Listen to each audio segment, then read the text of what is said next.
Pemirsa, Komisi Pemberantasan Korupsi menggeledah rumah dinas Wakil Ketua DPR RI Aziz Samsudin di kawasan Setiabudi, Jakarta Selatan, Rabu malam. Penyidik dengan menggunakan rompi KPK memeriksa beberapa ruangan di rumah Aziz.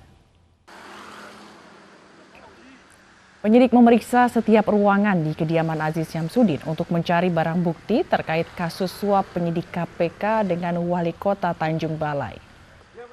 Sebagian temuan yang dianggap barang bukti dimasukkan ke dalam mobil penyidik KPK. Penggeledahan dikawal polisi bersenjata lengkap.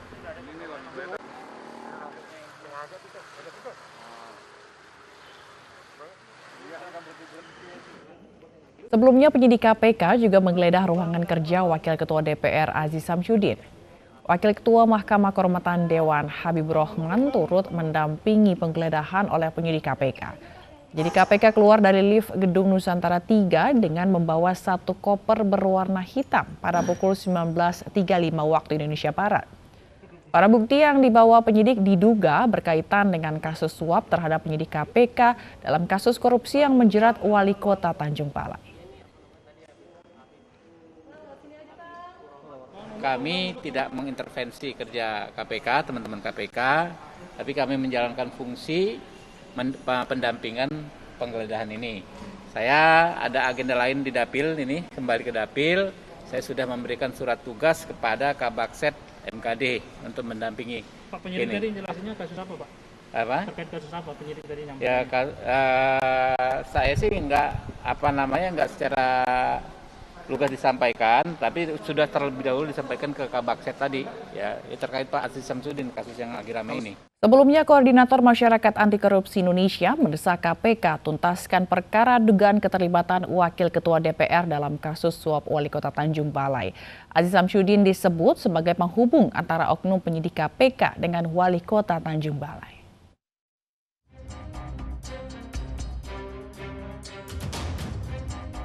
Nama Aziz Samsudin terseret dalam pusaran kasus suap yang melibatkan oknum penyidik KPK dan Wali Kota Tanjung Balai. Koordinator Masyarakat Anti Korupsi Indonesia atau MAKI mendesak KPK menindak Wakil Ketua DPR dari fraksi Partai Golkar karena dinilai sebagai otak penyuapan yang dilakukan rekan separtainya MS, Wali Kota Tanjung Balai terhadap penyidik SR KPK.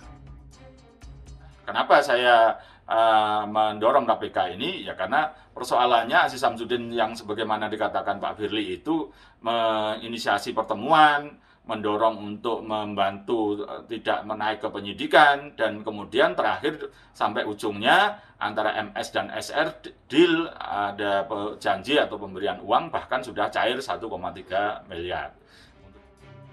Sebelumnya Ketua KPK Firly Bahuri menyebutkan Wakil Ketua DPR RI berinisial AZ memfasilitasi pertemuan penyidik KPK dari unsur Polri dengan Wali Kota Tanjung Balai. Pada Oktober 2020, SRP melakukan pertemuan dengan MS di rumah dinas AZ, Wakil Ketua DPR RI di Jakarta Selatan.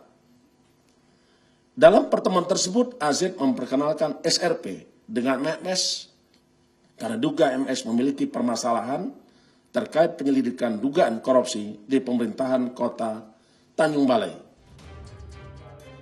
KPK telah menetapkan SR penyidik KPK dan MS Wali Kota Tanjung Balai sebagai tersangka suap. SR diduga menerima uang 1,3 miliar rupiah sebagai upah menutup kasus korupsi MS yang sedang ditangani KPK. Dari Jakarta, Tim Liputan iNews melaporkan. Pemirsa, polisi menetapkan mantan Sekretaris Umum Front Pembela Islam Munarman sebagai tersangka kasus Bayat di Makassar tahun 2015. Polri juga menegaskan penutupan mata dan pemborgolan Munarman ini sesuai standar internasional penangkapan tersangka terorisme.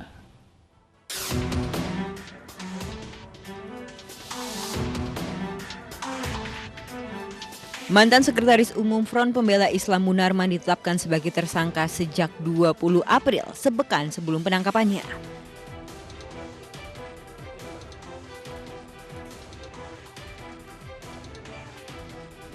Penetapan tersangka Munarman setelah gelar perkara dengan sejumlah alat bukti, yakni video rekaman dan saksi yang hadir dalam baiat kepada ISIS di Makassar pada Januari 2015 lalu.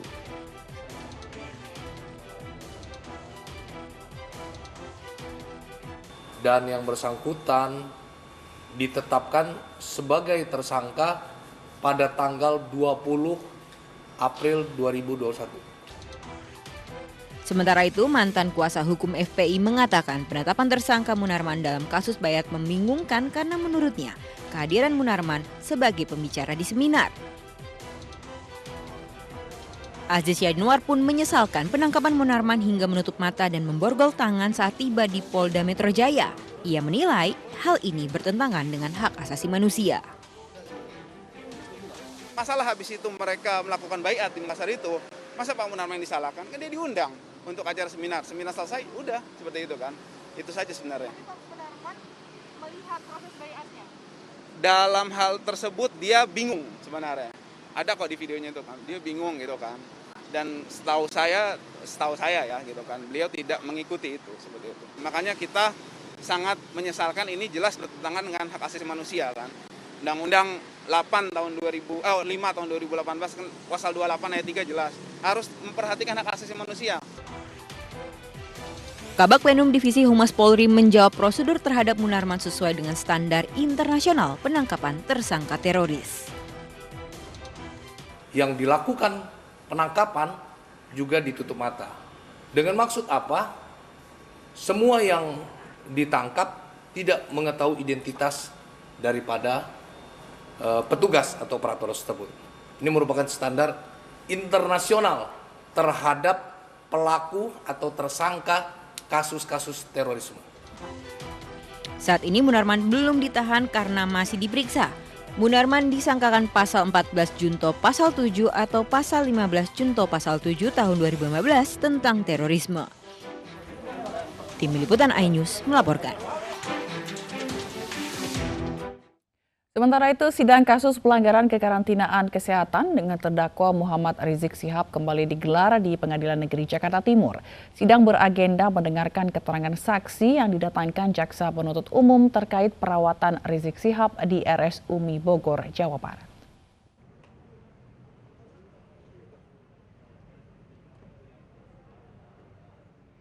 Pengadilan Negeri Jakarta Timur kembali menggelar sidang kasus pelanggaran kekarantinaan kesehatan, dalam hal ini dugaan pemalsuan hasil swab di Rumah Sakit Umi Bogor, Jawa Barat dengan terdakwa Muhammad Rizik Syihab. Jaksa Penuntut Umum menghadirkan 8 saksi, diantaranya perawat Rumah Sakit Umi Bogor, Fitri Lestari, Koordinator Forum Rakyat Pajajaran Bersatu Ahmad Suhadi, dan 6 saksi lainnya dari perwakilan mahasiswa IBI dan warga Bogor. Rizik Syihab sempat mencecar sejumlah saksi terkait sejumlah pertanyaan sesuai dengan pasal yang dituduhkan kepada dirinya. Tapi spanduk yang Anda bawa judulnya Adili Rizik jangan kabur. Ini kata-kata Adili Rizik jangan kabur. Ini konfirmasi begini. Siapa ini yang buat spanduk, siapa? Pak Ilham? Bukan. Ya. Pak Suhadi?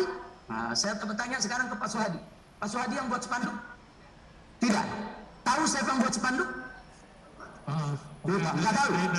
Jadi nggak tahu yang buat spanduk. Sebab spanduk begini bukan konfirmasi nih. Adili Rizik, jangan kabur. Jadi nggak tahu yang buat spanduk ya. Tapi Anda mengakui kalau di demo ini memang saat demo. Iya. Jadi demo ini memang spanduk ini ada, cuman Anda nggak tahu siapa yang buat itu spanduk. Sidang dengan mendengarkan keterangan saksi berlangsung sekitar 4 jam. Kuasa hukum Rizik Syihab, Aziz Yanuar, mengatakan keterangan saksi pada sidang kali ini dinilai dapat meringankan kliennya. Ya, alhamdulillah saksinya dari Rumah Sakit Umi dan dari mahasiswa sama dari pendemo ya, pendemo masyarakat. Dari Rumah Sakit Umi baik semuanya alhamdulillah. Kalau dari pendemo juga baik, dari mahasiswa yang dari pendemo tadi hampir semua tahu dari media, tahu dari polisi. Artinya bukan dilihat langsung. Jadi kita tadi penegasan dan kita akan bahas nanti di pledoi. Itu saja sih sementara singkatnya. Rencananya sidang akan kembali dilanjutkan 5 Mei mendatang dengan agenda mendengarkan 2 saksi dari Jaksa Penuntut Umum. Dari Jakarta, Vito Erlangga, Dharma Pandularas, Novan Dwi Kusuma, iNews melaporkan. Sidang lanjutan perkara suap izin ekspor benih lobster dengan terdakwa Edi Prabowo kembali digelar di Pengadilan Tindak Pidana Korupsi Jakarta. Sidang digelar secara tatap muka dengan agenda pemeriksaan saksi. Jaksa Penuntut Umum menghadirkan 9 saksi dari berbagai unsur, pihak swasta hingga pejabat di KKP. 8 saksi dihadirkan secara langsung dan 1 orang lainnya secara daring, yakni Suharjito selaku pemilik PT Dua Putra Perkasa. Sidang lanjutan ini dihadiri terdakwa Edi Prabowo dan 5 terdakwa lain, yakni Safri dan Andreu Pribadi Misata selaku staf sus Edi Prabowo, Amiril Mukminin selaku sekretaris pribadi Edi Prabowo, Ainul Fakih selaku staf pribadi istri Edi Prabowo, serta Siswadi selaku pengurus PT ACK. Dalam kasus ini, Edi Prabowo didakwa menerima suap sebesar 25,7 miliar rupiah terkait izin ekspor benih lobster. Suap diberikan agar Edi Prabowo mempercepat proses persetujuan perizinan budidaya lobster dan ekspor benih lobster.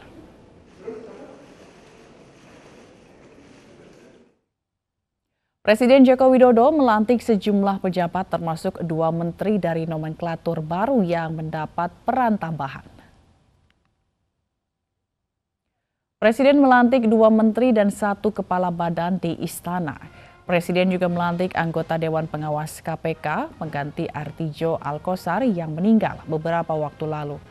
Menteri yang dilantik adalah Nadiem Makarim sebagai Mendikbudristek, lalu Bahlil Lahadalia sebagai Menteri Investasi, serta Laksana Trihandoko sebagai Kepala Badan Riset dan Inovasi Nasional.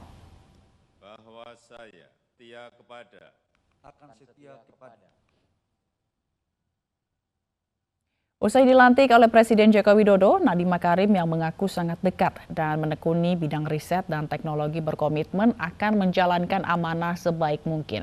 Sementara itu, Menteri Investasi sekaligus Kepala Badan Koordinasi Penanaman Modal mengatakan Bahlil Lahadalia diminta menggait investasi sebesar 900 triliun rupiah tahun ini. Arahan Bapak Presiden Cipta Kerja kepada kami bahwa kalau kita menahan izin orang atau investor itu sama dengan menahan pertumbuhan ekonomi nasional. Sama juga dengan menahan lapangan pekerjaan. Sama juga dengan menahan sumber-sumber pendapatan negara dan IODB kan tidak mengalami perbaikan. Dalam konteks itu saya pikir 1 tahun 6 bulan kami sudah di pemerintahan dalam memimpin BKPM sudah barang tentu sudah banyak yang kita lakukan juga. Semuanya ini kita lakukan atas dasar arahan Bapak Presiden. Jadi kabar gembira juga bagi para universitas karena sekarang dari sisi riset maupun juga transformasi pendidikan ada di dalam satu kementerian, satu pintu, dan rektor juga semakin mudah untuk bisa berkoordinasi dengan pemerintah pusat. Jadi terima kasih sekali untuk amanah ini dan akan saya kerjakan sebaiknya. Dan ini adalah suatu bidang yang sangat dekat di hati saya, suatu tantangan baru yang pasti, dan amanah ini pasti akan kami laksanakan dengan sebaik-baiknya dan dengan hati nurani yang tulus. Perubahan nomenklatur sesuai usulan pemerintah yang telah disetujui DPR saat rapat paripurna penutupan masa sidang 4 DPR pada 9 April 2021. Perubahan meliputi Kementerian Pendidikan dan Kebudayaan, Kementerian Riset dan Teknologi, serta Kementerian Investasi. Sebelumnya Kementerian Riset Teknologi dan Pendidikan Tinggi dijabat Bambang Brojonegoro. Namun kini Presiden melebur fungsi Kementerian Riset dan Teknologi ke Kementerian Pendidikan dan Kebudayaan dengan Nadiem Makarim sebagai Mendikbudristek. Badan Koordinasi Penanaman Modal atau BKPM diubah nomenklaturnya menjadi Kementerian Investasi dengan Bahlil Lahadalia sebagai menterinya. Dan Laksana Trihandoko dipilih Presiden sebagai Kepala Badan Riset dan Inovasi Nasional. Sebelumnya Laksana merupakan Kepala Lembaga Ilmu Pengetahuan Indonesia. Pejabat yang juga dilantik hari kemarin adalah Indrianto Seno Aji sebagai anggota Dewan Pengawas KPK. Indrianto pada tahun 2015 ini pernah ditunjuk oleh Presiden Jokowi sebagai pelaksana tugas pimpinan KPK.